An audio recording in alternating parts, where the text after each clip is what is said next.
റജബ് തീരാനായി, ശഅബാനും ഇതേപോലെ തീരും. റമദാനിന്റെ തുടക്കത്തിൽ ഒരു 2 ദിവസം ഉണ്ടാവും ആവേശം, അതും അങ്ങ് തീർന്നു പോകും.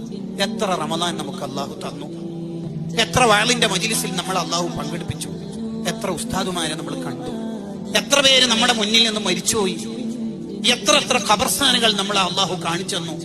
എല്ലാ രാത്രിയും 1-ാമത്തെ ആകാശത്തേക്ക് അള്ളാഹുവിന്റെ റഹ്മത്ത് ഇറങ്ങിയിട്ട് അള്ളാഹ് ചോദിച്ചില്ലേ, ഹൽ മിൻ മുസ്തഗ്ഫിർ, ആരെങ്കിലും എന്നോട് പൊറുക്കലിനെ തേടുന്നുണ്ടോ, ഞാൻ നിങ്ങളെ നന്നാക്കി തരാമെന്ന് പറഞ്ഞില്ലേ? എന്നിട്ടെന്താ നമുക്ക് മാറ്റം വരാത്തത്? തൗബയുടെ വാതിലുകൾ മുഴുവനും അള്ളാഹു നമുക്ക് തുറന്നു തന്നു. വസാരിഉ, നിങ്ങൾ വരി വരി വരി എന്ന് അള്ളാഹു നമ്മളെ നിരന്തരം വിളിച്ചുകൊണ്ടിരുന്നു. എന്നിട്ടെന്തേ നമുക്ക് മാറ്റം വരാത്തത്? നമുക്കെന്തേ ബോധം വരാത്തത്? 1 സെക്കൻഡ് ആയിരിക്കും ആഖിറത്തിൽ നമ്മളെ വിജയപരാജയത്തിന്റെ മാനദണ്ഡം. ഒരൊറ്റ സെക്കൻഡ്. അയാൾ സുബ്ഹാനല്ലാഹ് ചൊല്ലാനിരിക്കുമ്പോൾ നമുക്ക് മരിച്ചുപോയി. അക്കാരണം ഉണ്ടായിരിക്കും, ആ ഒരു സെക്കൻഡ് ഉപയോഗിച്ചുകൊണ്ടായിരിക്കും അയാൾ സ്വർഗ്ഗത്തിൽ